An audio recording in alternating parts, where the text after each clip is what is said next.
Ito na guys yung karugtong ng kanilang ginagawa ba.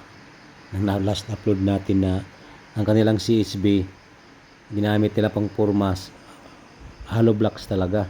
CHB kung tawagan na CHB slab. Pero buhos pa rin yan sa taas. Nilalagyan din nila ng bakal. Single matting nga lang. Yung parang sa flooring lang yung kanilang bakal. Maliliit lang na ano. Tapos manipis lang din ng buhos. So panoorin nyo guys kung paano ang diskarte nila. Highlights lang to.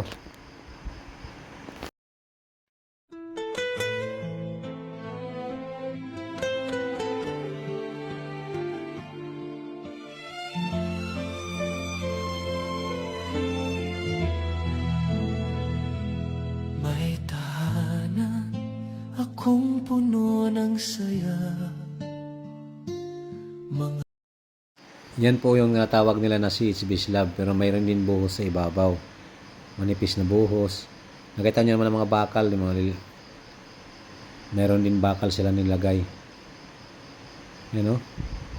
Okay kaayo wala na silang gastos ng plywood.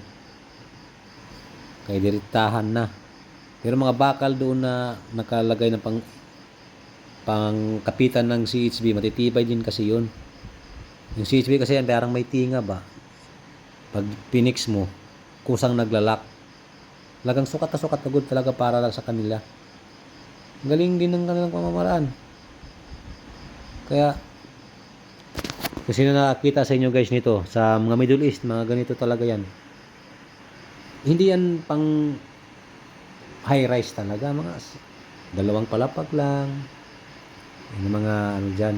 Ang iba nga, bubong roofing nga yung ginagamit nila yan sa CHB na yan Kasi para-paraan nila. So, sundan nyo guys ang kabuuhan ng video. Susunod na upload. Salamat.